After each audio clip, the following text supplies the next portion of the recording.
Olá, oi, oi, oi, galerinha, excelente noite, tudo bem com vocês? E aí, como que vocês estão?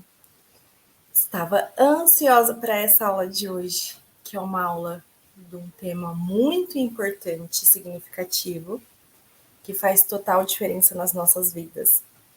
E eu preparei ela com muito carinho para vocês, e estou muito feliz de estar aqui. Vamos lá. Qualquer dúvida, já sabem, perguntem no chat. Para os mais tímidos, perguntem no meu privado, no meu particular, não tem problema nenhum. O importante é não ficar na dúvida, é não ficar com aquela pulguinha atrás da orelha, ou até mesmo uma questão curiosa que queira entender melhor. Estou aqui para isso.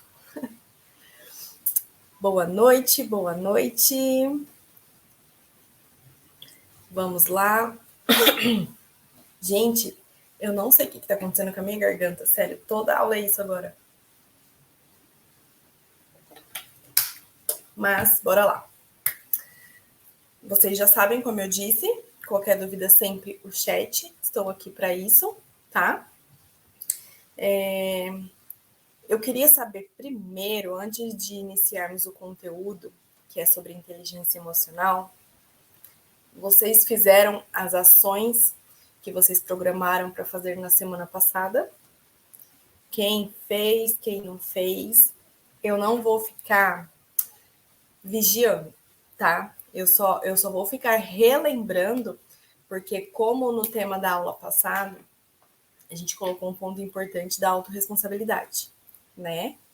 Então, cada um sabe da importância que tem que dar para as ações, cada um sabe se no meio da semana ocorreram intercorrências que fizeram não poder, né, arcar com essas ações, mas a gente se ajeita, vamos no passo a passo, que o processo é isso, certo? Com toda a calma, com toda a paciência, entendendo a jornada, entendendo que tudo que a gente vive é necessário para o nosso amadurecimento. Então, bora lá. Qualquer dúvida já sabem, né? Essa aula sobre inteligência emocional, eu achei interessante começar explicando para vocês, falando aí, passando a informação na realidade sobre Daniel Goleman. Daniel Goleman, ele era um jornalista, cientista norte-americano, e por mais de uma década ele escreveu para o The New York Times. Super famoso esse jornal, né? E principalmente ele falava sobre os avanços dos estudos do cérebro, né? E principalmente também das ciências comportamentais. Então, o Daniel Goleman, ele é considerado o pai da inteligência emocional, por conta de todos os estudos que ele fez, frequente, todas as publicações, todos os livros, os estudos, enfim. A teoria de Goleman é que a inteligência emocional é a nossa capacidade de lidar com as nossas emoções, com os nossos sentimentos. Então, a maneira mais apropriada, assim, para que a gente possa, da maneira mais apropriada e eficaz, lidar com os acontecimentos do dia a dia. De fato, lidar com os acontecimentos do dia a dia. Isso que é a inteligência emocional. Por quê? Porque não é fácil, sentimentos não é fácil, a gente sempre tem que estar lembrando que nós não somos uma emoção. O sentimento não define, a emoção não nos define, entende? Então, quanto mais estudamos sobre inteligência emocional, mais a gente tem que estar atento a isso, que não somos uma emoção. Então, assim, a teoria de Goleman, né, é a inteligência emocional, é a capacidade de uma pessoa gerenciar os seus sentimentos, para que nós possamos expressar de maneira mais apropriada e eficaz, como eu já disse, que, segundo ele, o controle das emoções é essencial para o desenvolvimento da inteligência para cada um de nós. A nossa inteligência emocional, a inteligência das emoções. Então, Goleman, um jornalista científico dos Estados Unidos, ok? Ele é considerado o pai da inteligência emocional. Dito isso, a gente precisa entender o quê? Que as nossas emoções, como que elas funcionam? É como se a gente pensasse sempre assim, que as nossas emoções são o nosso corpo querendo contar umas historinhas pra gente, que nem sempre, na maioria das vezes, é verdade. Então, a importância do estudo da inteligência emocional é isso. É para saber identificar quando uma emoção é real ou quando o corpo simplesmente só está querendo contar uma historinha para gente. Daí volta aquele ponto lá de que o cérebro preguiçoso foi criado para poupar energia. Ou seja, ele vai mandar neurotransmissores químicos para o nosso corpo para contar aquela historinha e fazer a gente continuar, permanecer onde nós estamos. Então é exatamente dessa forma que funciona. Por isso, salientando a importância de estudarmos inteligência emocional constantemente para sabermos lidar com as nossas emoções. Daí o que entra na parte do desenvolvimento, né, da nossa inteligência, eu vou ficar olhando para o lado que eu faço anotações para não perder nada, tá? Porque eu sou dessas. Então, assim, o que entra na parte do desenvolvimento, a nossa inteligência, para a gente saber decifrar, como eu já disse, né? É importante a gente estudar isso para saber decifrar se é o corpo contando uma historinha ou se é um sentimento, uma emoção real, ok? E nós vemos o mundo conforme, não é conforme ele é. Nós vemos o mundo conforme nós sentimos, as sensações. Então, isso entra lá na faixa de vibração, na frequência que você está. Então, você vê o mundo de acordo com o sentimento e a emoção que você está. Se você está com raiva, você vai ver tudo com raiva. Se você está triste, você vai ver tudo com tristeza. Então, a faixa de frequência que você está, a emoção que você está, é como você vê o mundo, não como ele realmente é. Por isso, a importância. Entende que é tudo ligado? Tudo está conectado. Então, as nossas emoções, o corpo contando uma historinha. Essa historinha é real ou não? Lembrar que o cérebro sempre quer poupar energia. Tentar entender a raiz desse sentimento. Por quê? Porque se a gente for voltar na raiz, voltar para a raiz do sentimento, e se a gente for colocando na lógica as coisas, eu estou com medo, medo de tal coisa. Essa coisa pode realmente acontecer ou é uma historinha do corpo? Então, ter essa percepção e estudar para ver se isso é uma história ou não. E a nossa mente, ela é dividida em duas partes. A nossa mente é da parte racional e tem a parte emocional. A parte racional da nossa mente é aquela parte mais analítica, que analisa tudo. A parte racional é aquela parte que eu não vou viajar se eu não fizer uma lista com tudo que eu tenho que levar. Eu tenho que saber para onde que eu vou, que temperatura que vai estar nesse lugar, para que eu leve N coisas da minha lista. E se eu não tiver essa listinha, eu enlouqueço. Essa é uma pessoa analítica, que analisa tudo. Então, isso é da parte racional do cérebro. É tudo mais metódico, né? Você vê as coisas de maneira mais difícil, você tende a ponderar, a não ponderar. Você tende a analisar mais as coisas, focando mais nos contras do que nos prós. Essa é uma mente analítica, né?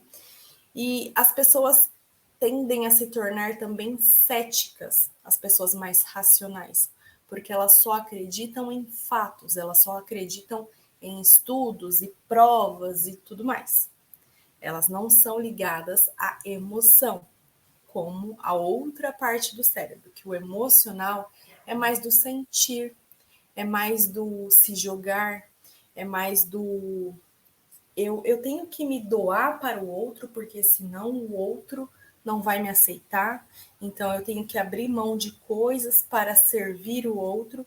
Então, o emocional é muito disso também. não é meio que eu preciso amar para ser amado. Então já é uma coisa um pouco também mais distorcida.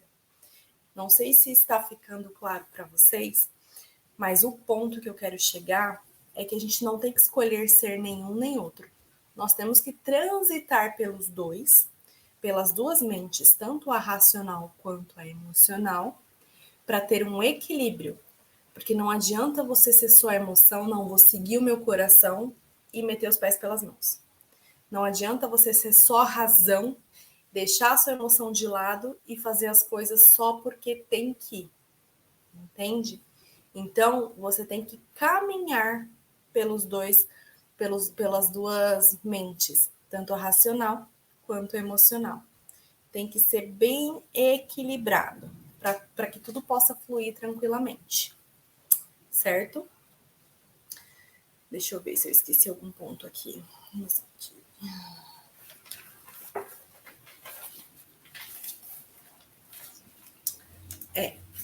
Visto esses dois lados, desenvolvendo a inteligência emocional, nós precisamos realmente transitar por ambos, não ficar escolhendo entre um ou outro, porque a real importância disso é você saber realmente que você precisa sim analisar certas coisas, que você precisa sim sentir certas coisas, só que você precisa saber também ponderar.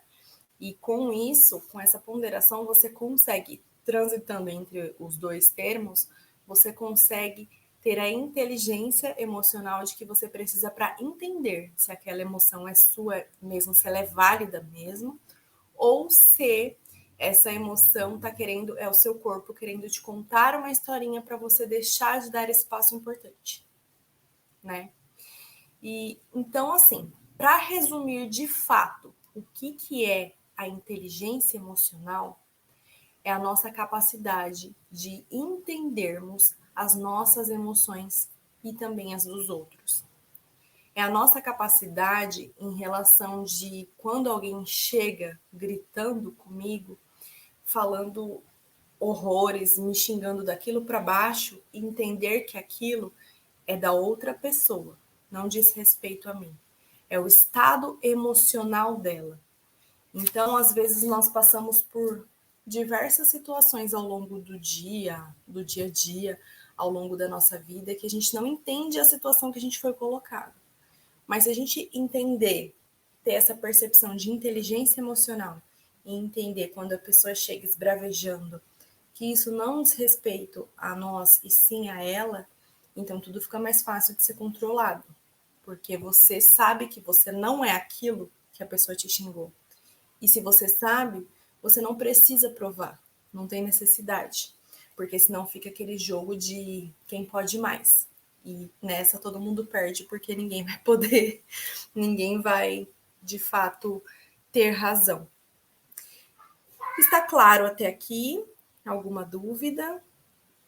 Tudo certinho? Lembrando, mais uma vez, adoro fortalecer essa questão de que qualquer dúvida também pode colocar no chat aqui ou me mandar no particular, beleza? Bom, agora nós vamos para uns pontos importantes. Eu fiz duas fórmulas que provavelmente, se vocês se ligarem nas siglas, elas vão ficar para vocês. Eu vou tentar abrir aqui. Deixa eu ver se eu consigo abrir um quadro.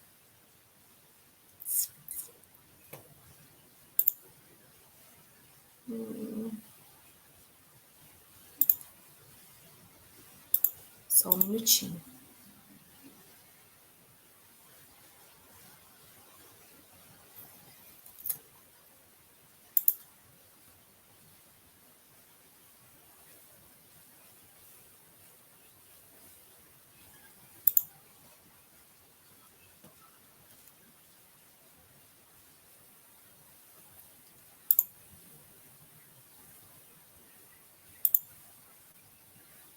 Tá aparecendo alguma coisa na tela para vocês? Só eu?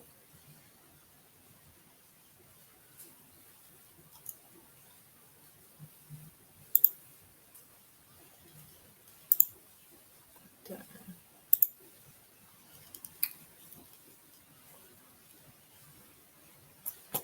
Ah, eu queria o quadro branco, eu não lembro onde tá. Olha que doida.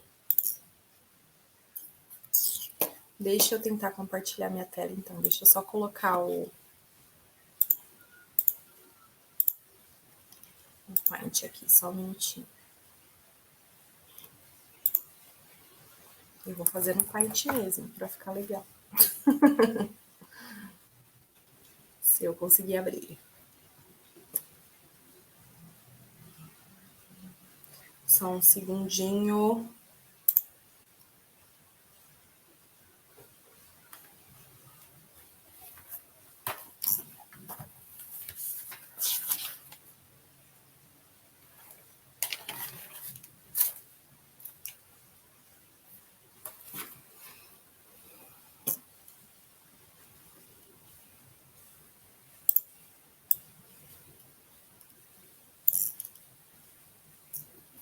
Vamos lá.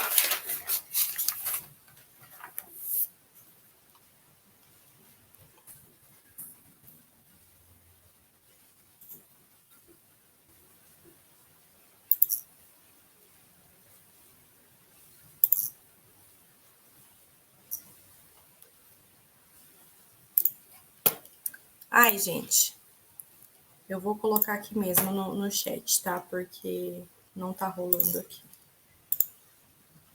Eu não consegui.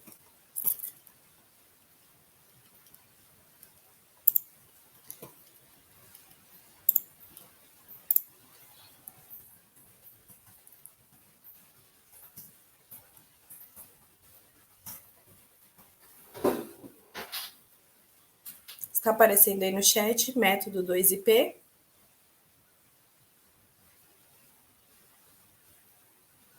Não.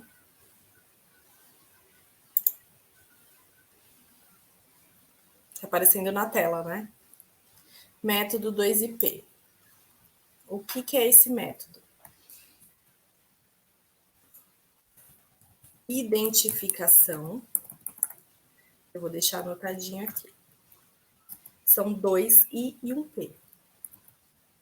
Intensidade.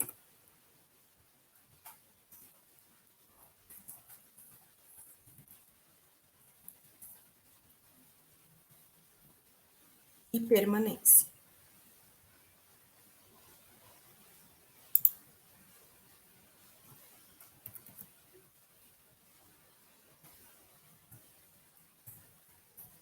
Hoje tá que tá a resistência aqui, né, dona Jennifer? Eu quase não consigo dar aula hoje por motivos particulares, mas enfim, estou aqui. Assumi um compromisso e eu vou honrar. Deixa eu ver se eu consigo exibir esse também. Saiu tudo junto, ó, tá vendo? Mas dá para entender. Então vamos lá. Lembra que eu falei?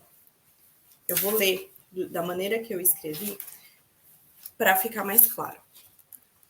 Nós vemos o mundo conforme estamos nos sentindo, não como de fato ele é. Não somos uma emoção, mas se não desenvolvermos a inteligência emocional, nós seremos. Esse é aquele ponto que eu falei sobre você não ser a raiva, sobre você não ser a tristeza, mas se você não tiver inteligência emocional, se você não desenvolver essa habilidade, você vai ser a sua emoção, porque ela que vai te controlar. Se você não controla a sua emoção te controla. E você tem que saber sempre, lembrar sempre que você não é uma emoção. Então, para isso, eu desenvolvi o método 2IP. O que é esse método 2IP? São 2 Is e um P. Lembra disso. Identificação, intensidade e permanência. Isso é para você conseguir identificar a emoção que tá. É um exercício. Você identifica, eu tô com raiva. Você identificou que você tá com raiva. Qual que é a intensidade dessa raiva? Ela é muito, ela é explosiva. Qual que é a intensidade dela? E o P, a permanência. Da hora que você identificou que você estava com raiva, quanto tempo você permaneceu nela? Por quê? Isso é o desenvolvimento da inteligência emocional. Você identifica as emoções sabendo que você não é uma emoção, você olha para a intensidade dela e principalmente o tempo de permanência que você fica nessa emoção.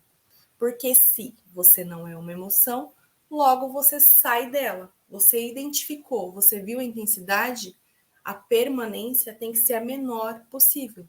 A partir do momento que você identificou, já se liga em quanto tempo você consegue sair dela. Então, o tempo de permanência é muito importante para você saber se você está controlando as suas emoções ou se são as suas emoções que estão te controlando. Então, esse é um ponto muito importante. Este é um exercício muito importante. Lembra sempre, coloca aí alguma chavinha, método 2IP, que vai ficar na sua cabeça. Alguma coisa para ancorar isso na sua cabeça, na sua memória, para você sempre lembrar da identificação, intensidade e permanência. Que você vai conseguir ir gerindo esse desenvolvimento dessa inteligência emocional. Legal? Passado esse método 2IP, tem uma outra ferramenta muito importante. Essa ferramenta eu fiz com umas siglas super legal. Por quê? Voltando um pouco para o método IP, ele é a percepção das emoções, né? É para você perceber as emoções. Depois que a gente percebe as emoções, logo vem as crenças e os bloqueios que foram gerados na gente, que geralmente são até no primeiro setênio, né? Do 0 aos 7 anos, são formadas as principais crenças e bloqueios que nós temos. Então, assim, é uma formação antiga. Então, para a gente chegar nesse método 2IP, de conseguir identificar com clareza as emoções que a gente está sentindo, é um pouco complicado, porque nós crescemos a vida inteira com aquela crença. Então, na maioria das vezes, a gente não vai saber quando a gente está com raiva, porque aquilo é comum. É comum, por exemplo, vamos dar um exemplo aqui. Quando eu preciso acordar cedo para ir para a academia, bater aquela preguiça. Por quê? Porque o meu cérebro sempre foi condicionado que eu gosto de dormir desde pequena e eu sou preguiçosa porque eu escutava muito isso. Ah, porque você pode passar a vida inteira dormindo, porque você acorda meio-dia, você não consegue acordar cedo. Então, assim, quando você vai ouvindo essas palavras que são decretadas, são feridas a você, você vai tomando aquilo como verdade. E lembre que crenças são verdade absoluta. Sendo verdade ou não, se pra gente é uma crença, aquilo pra gente é uma verdade absoluta. Então eu fui crescendo ouvindo coisas que não eram reais, porém, de tanto que eu ouvi, aquilo se tornou uma crença para mim. Então, até um certo período, eu tive dificuldades de acordar cedo por conta dessa crença instalada. Só que o que eu faço? Vou reprogramando o meu sistema, reprogramando a minha mentalidade. Então, para reprogramar, eu preciso tirar a crença de que eu não sou preguiçosa. Eu descanso quando eu tenho a necessidade, quando eu quero, quando eu sinto que o meu corpo está pedindo, eu descanso. Isso não é ser preguiçosa. E eu vou tirando essa crença e eu preciso colocar outra no lugar. Eu não posso deixar. Então, assim, esse trabalho, esse retrabalho, né? Porque ao longo da vida, como eu falei, as primeiras são formadas no primeiro setênio, do 0 ao 7. Não quer dizer que não sejam formadas depois. Hoje, você está vivendo, você está respirando, você está formando crenças. Então, é sempre estar de olho observando essas coisas. Então, ter essa percepção é um pouco complicado, sendo que tem coisas que para você hoje é comum, porque você cresceu fazendo, só que quando você percebe que aquilo é um bloqueio, daí você tem que ressignificar. Ressignificar é dar um novo sentido para aquilo e colocar algo no lugar, né? ressignifiquei, tirei o velho e coloquei o novo, certo? Então é isso. E daí, a percepção de crenças, como eu dei o exemplo agora, quando ela se forma, né? Então, assim, para a gente reconfigurar uma crença, a gente precisa lembrar, não exatamente dia, mês e hora, tá? Que ela foi implantada, mas lembrar ali por volta de qual idade ou qual período aquilo começou, para a gente ter clareza e poder realmente dar um novo sentido para aquilo. Entende? Não é porque você foi chamada, aconteceu algo, você foi chamado de tal coisa, que você é aquilo. Naquele momento foi implantada uma crença em você. Então você volta naquele momento, entende o que aconteceu e ressignifica. E para isso, ó, é importante lembrar que os maiores bloqueios, as maiores crenças, elas vêm de 3 letras. Eu coloquei, vamos ver se vocês vão lembrar. Deixa eu colocar na tela. IMC.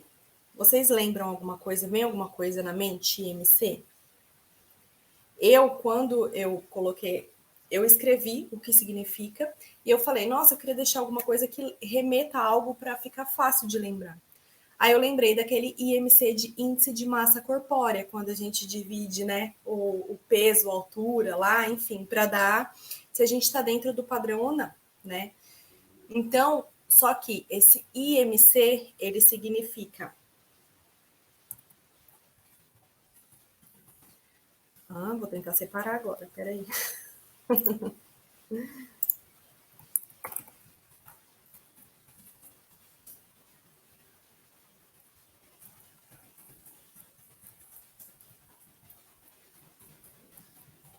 IMC. IMC são as principais crenças e bloqueios que todos os seres humanos têm na vida, e elas são de identidade, merecimento e propósito. Eu queria colocar aqui o quadro branco. Eu vou pegar um quadro aqui, peraí.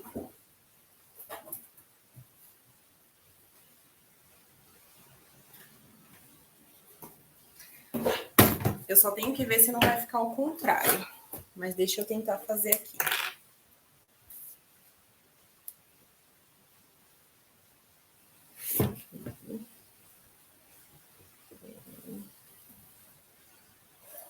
Tá certo. Sim.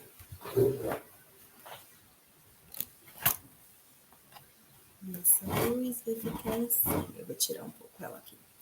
IMC. Tchau, Luizinho.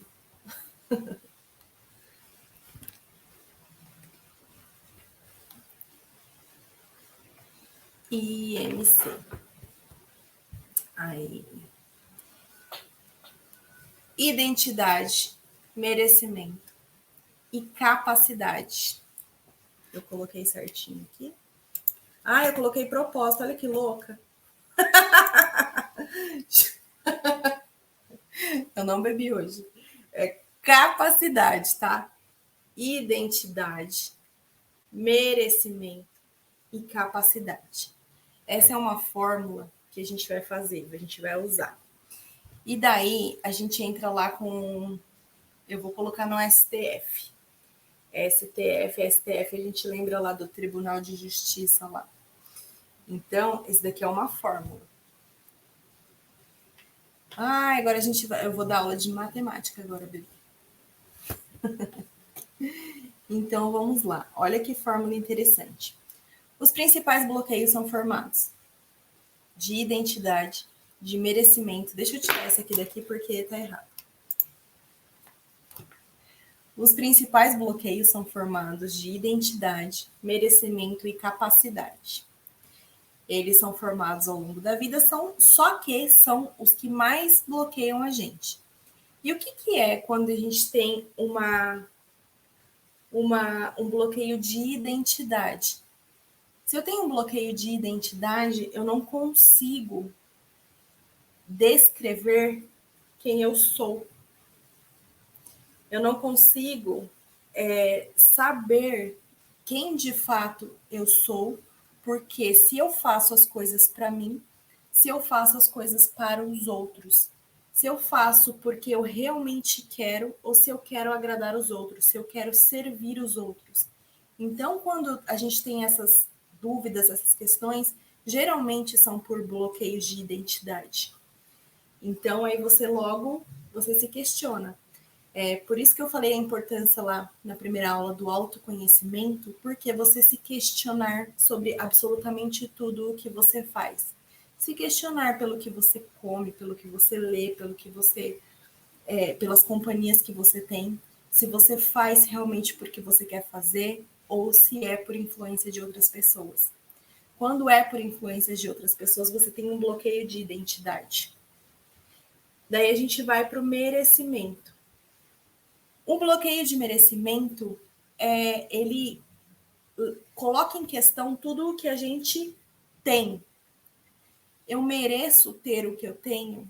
Eu não sou merecedora de ter tal coisa. Eu não sou merecedora de um relacionamento bom e duradouro. Eu não me sinto merecedora. Então, tudo o que você tem ou não tem ou deixa de ter, está ligado a um bloqueio de merecimento, pelo fato de você não se sentir merecedora. Então, bloqueio de merecimento, ter ou não ter. E o bloqueio de capacidade. O bloqueio de capacidade é tudo o que você faz ou deixa de fazer. Você é capaz de fazer? Você é capaz de desenvolver tal projeto? Se você tem um bloqueio de capacidade, no caso incapaz, você se sente incapaz, você nunca vai fazer o que precisa ser feito, porque você se sente incapaz, você tem um senso de incapacidade tão grande por conta de bloqueios que foram gerados em você ao longo da vida. Então, essa é uma sigla, eu vou dar um jeito de deixar com vocês, tá? Vou passar para vocês depois uma arte para que vocês sempre lembrem de bloqueio, os principais bloqueios. Então, vocês vão sempre lembrar dessa fórmula de identidade, merecimento e capacidade. Aí, a identidade é quem eu sou quando eu me questiono. O merecimento é o que eu tenho ou deixo de ter. E capacidade, o que eu faço ou deixo de fazer. Então, fica mais fácil. Eu só coloquei aqui o quadrado só para fazer graça, tá? Não significa nada esse 2 aqui. Então, fica mais fácil de identificarmos os bloqueios que são formados, os primeiros ali, os principais, que são os que mais nos prejudicam ao longo dessa jornada aí que chamamos de vida. E se atentar a isso, como eu disse, não é fácil. Por quê? Porque tem coisas que nós nem fazemos ideia. Só que quando nós entramos no desenvolvimento pessoal e estudamos o que estamos estudando agora, nós passamos a ter uma percepção diferente das coisas. Então, você vai ter um olhar diferente, você vai começar a se questionar sobre as coisas. Você vai conseguir identificar coisas que antes você não conseguia. Você vai conseguir olhar de uma maneira diferente para coisas que antes você não via. Por isso que o desenvolvimento pessoal, ele é de extrema importância para a gente desenvolver essas habilidades que são necessárias. Hoje nós estamos desenvolvendo a habilidade da inteligência emocional. E desenvolvendo essas habilidades, nós fortalecemos os pilares da vida, né? Nós fortalecemos o pilar da fé, da saúde, dos relacionamentos e do dinheiro. São os 4 pilares importantes da vida. E com essas habilidades desenvolvidas, você vai só fortalecendo esses pilares. Por quê? Porque se antes você não via como se você realmente não é uma emoção, que você não é a raiva, e alguém chega para te xingar, te humilhar, enfim, você não vai devolver aquilo para a pessoa, por mais que a gente tenha vontade, porque a gente cresceu assim. É bateu, levou, né? Só que se você começa a se desenvolver, você vê que não tem necessidade. Não tem uma época da vida que a gente fala, hoje eu não brigo por coisas que antes eu brigaria. Porque eu tenho maturidade o suficiente para entender que não vale a pena. Não vale a pena se desgastar por qualquer coisa. Não vale a pena eu retrucar alguém que me ofendeu, sendo que aquilo é dela, não é meu. Eu não sou o que ela disse que eu era. Entende? Então você vai criando maturidade, você vai desenvolvendo essa habilidade, porque você está evoluindo. Então é sobre isso. E depois dessa fórmula de Bhaskara da Jennifer, o que nós fazemos? Nós recalculamos a rota, porque você vai passar a se observar, como eu já disse, você vai passar a observar as suas crenças, você vai ver se aquilo que está te impedindo se realmente, se de fato aquilo é seu, ou se foi implantado por alguém em você, enquanto você cresceu. Porque tudo na vida funciona dessa maneira.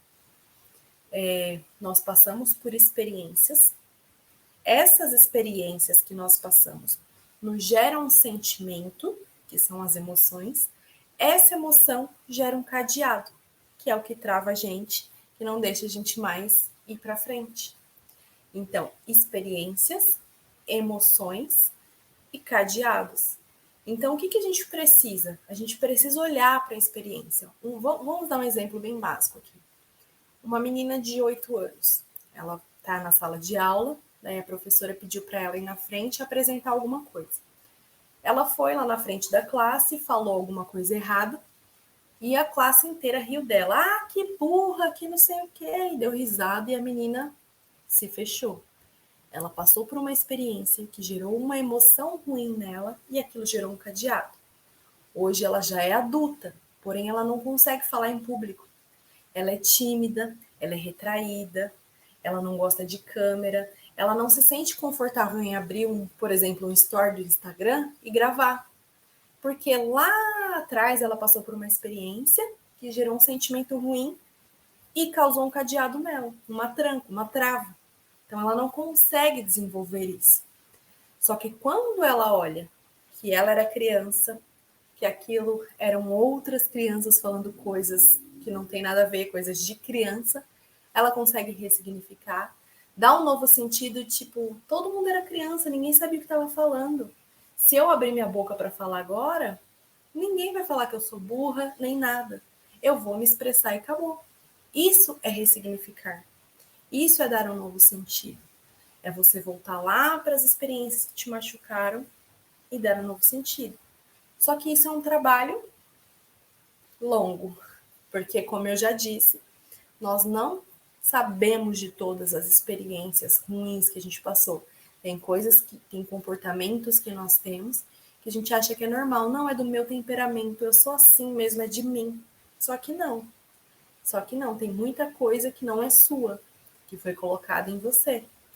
Então, isso é a importância sempre de estar se conhecendo, de saber se aquilo é realmente de mim ou se foi pelo outro, se eu faço pelo outro. É muito fácil olhar você olhar sentimento. Nesses questionamentos que eu faço, quando você se questiona dessa forma, presta atenção como que você se sente, se você se sente confortável ou desconfortável com aquilo.